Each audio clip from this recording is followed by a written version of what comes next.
Hola, bienvenidas y bienvenidos a este espacio de reflexión. Hoy vamos a hablar de algo que nos toca a todas las personas, aunque a veces no lo sepamos, a no querer verlo. Vamos a hablar de los derechos humanos, de la cultura de la paz, no como las ideas abstractas, sino como respuesta concretas a los problemas más graves de nuestro tiempo. Porque mientras hay avances tecnológicos impresionantes, también hay más desigualdad, más exclusión, más violencia, y frente a estas ideas, derechos humanos y cultura de la paz no solo siguen siendo válidas, sino absolutamente urgentes de seguir. Los derechos humanos son aquellas garantías mínimas que todas las personas tenemos por el simple hecho de existir. No se compran, no se ganan, no se heredan. Se reconocen porque nacemos con ellas. Son universales, es decir, aplica para todas las personas del mundo. Son inalineables, porque nadie puede quitártelos. Son indivisibles, porque no puedes defender uno y olvidar otros. Y son protegidos, progresivos, lo que significa que deben avanzar con el tiempo, no retroceder. Pero porque hoy en el mundo, en algunos países las mujeres no pueden decidir sobre su propio cuerpo. En otros, personas migrantes son detenidas sin derechos básicos.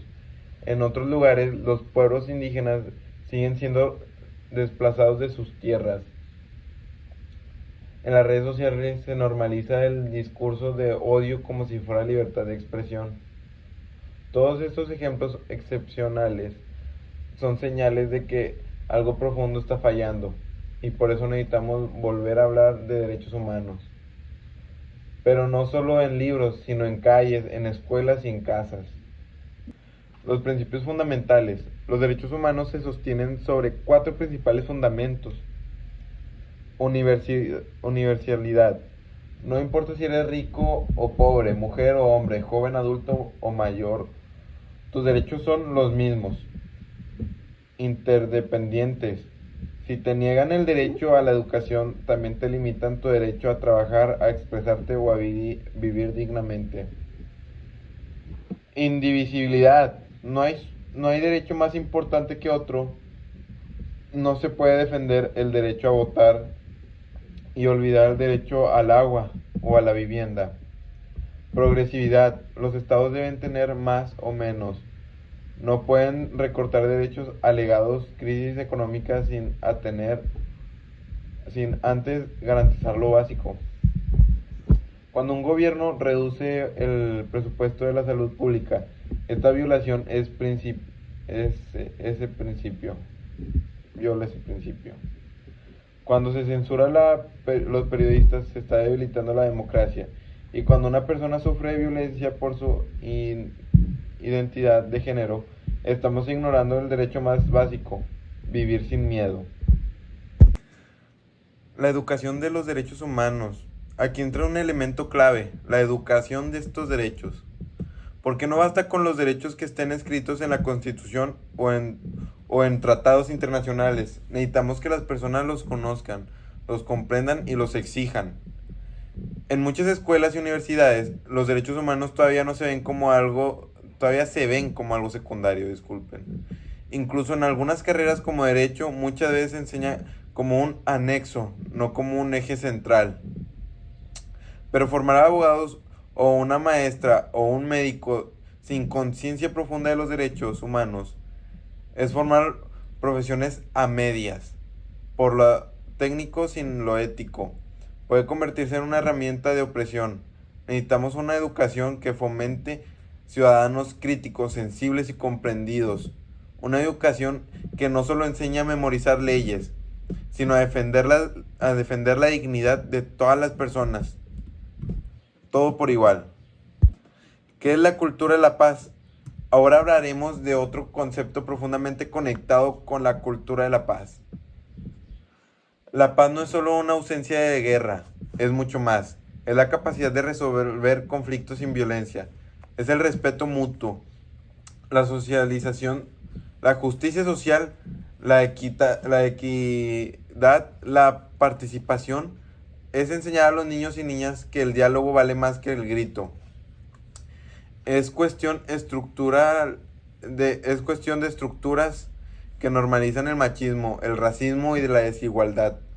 En el mundo donde se diferencia parecen dividir más que enriquecer. La cultura de paz propone educar valores y construir comunidades y fomentar la socialidad.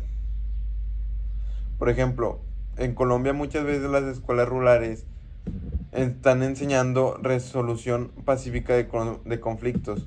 En España hay programas de meditación escolar para prevenir el bullying. En México, colectivos, comunidades promueven círculos de paz en barrios como con altos niveles de violencia. Estos no son gestos simbólicos, son acciones transformadoras. Bueno, ¿y qué se requiere para que las personas se involucren?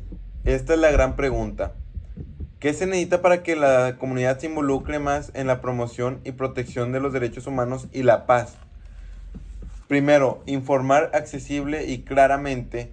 No todos tienen que ser expertos, pero todos deben entender lo básico. Segundo, la educación transformadora. No solo informar, una educación que enseña a sentir, a cuestionar y a actuar. Tercero, compromiso ciudadano. No podemos dejar de tener solo a las ONGs, a las autoridades o a los activistas. Cada persona tiene un rol en su familia, en su barrio y en su escuela o trabajo, como en toda la sociedad. Cuarto, espacios para el diálogo, para el diseño respetuoso, para la escucha activa, sin encuentros no hay comunidad.